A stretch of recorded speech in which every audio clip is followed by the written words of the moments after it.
So I guess once you figure out what your gift is, it's like your responsibility to hold it sacred and make sure that you are doing what God wants you to do with it.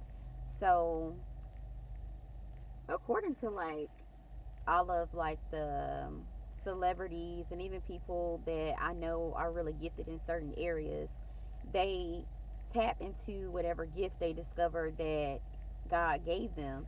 And you really have to do not research, but just research within yourself.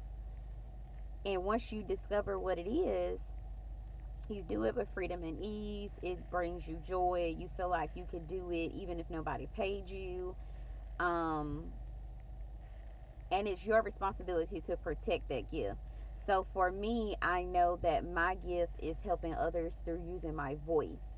So here lately, I have just been very, very cautious of like talking to people outside of my immediate circle of people that I have to talk to, and involving myself in conversations that if I don't have to be in it, I just choose not to be in it. And that's my way of protecting my gift, because if I overuse my voice or overextend myself when it's time for me to utilize my voice through my gift, I won't be able to use it. So like, let's just say if you are a singer, you don't want to like sing before people that think you can't sing. Like, you would rather, it would be smart to sing among the people who really enjoy hearing you sing, so that you can bring them joy and fulfillment through your gift, which is singing. um so I've just been very intentional about that. So like, whatever your gift is, don't waste it on people who you have to try to convince that it's your gift. Like, actually use it on the people who are going to be willing to like take your gift serious and think that you are valuable. You shouldn't have to convince people like, oh, this is what I know how to do, let me prove it to you.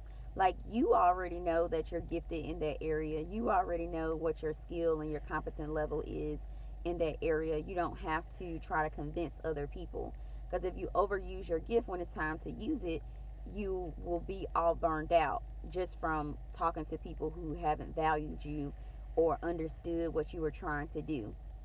So if you find yourself constantly like, I guess, distracted by things that are not aligned with your gift, it'd be better to just align yourself or surround yourself around friends and people who are positive, who are sowing into you, not straining you to use your gift or trying to abuse your gift. So for me, I have found it very beneficial to be quiet.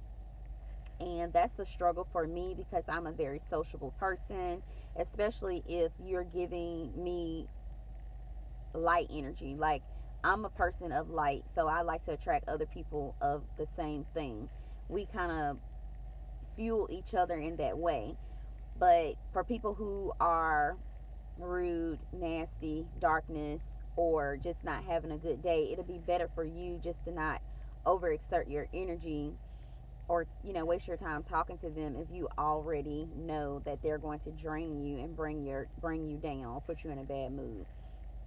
So that has been very helpful, mentally, physically, spiritually, just to omit myself from conversations that don't serve me and my higher good. So if you find yourself gossiping and indulging in conversations that are not healthy, you don't feel good about it once you finish having those conversations, I would encourage you, and I'm also encouraging myself, to avoid being in those conversations. So sometimes when people talk to me, I'm never rude, but I'm always just very, just paying attention to how much energy I'm giving certain people, especially if they are not being very receptive to my light. I still be nice to people and try not to be, rude, but I'm no longer trying to prove myself to anyone. And I think that is a huge accomplishment for anybody, to just be able to sit with yourself and be happy and be confident in where you stand and sit with all the things that God has gifted you with. So I hope that encourages somebody today, just to not worry about what other people think about you. Just do you. And those who are appreciative of it, especially like your good friends and your family and your supporters who are not friends and family, you know, surround yourself around those people more, and people of darkness or people that is spreading hatred and bitterness and gossip, stay away from those people more and more. And you will feel your vibration getting higher. So I just wanted to get on and encourage you guys in that way, because I have really gotten to a healthy place, especially dealing with grief, being a mom, and just juggling a lot of different things.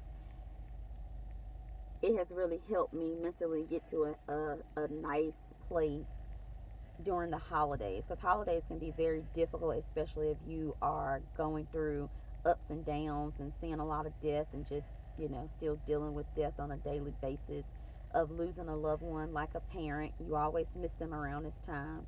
You wonder, like, what would they say, what would they be doing, what would they wear, what kind of gift would they want this year. It's just like human nature, but you have to find some way to still fight through all of that pain. And like I said, surround yourself by those people who are inspiring you, who are pouring into you. I had a lady at my job just randomly email me today, like, just got to know this holiday season is difficult for you. Um, I'm definitely going to be praying for you and your family. Just small things like that. Sometimes people think during the death you can just throw money at stuff, and it does help because you have expenses, but sometimes just encouraging words like a year or two later are still helpful. So, shout out to all the people who are very obedient and do what God tells them to do, because sometimes you never know that one sentence of "I'm just praying for you, thinking about you. I know that it's still painful," can save somebody's life. So, I just wanted to get on to just make sure that I explain things that I'm doing to help me get through the holidays, things that I find helpful, like tapping into looking at the clouds and things like that. It's not always just so big, but some of the small things that are just around you can help you have a better day. So I hopefully what I use today to have a better day can help somebody else. God bless.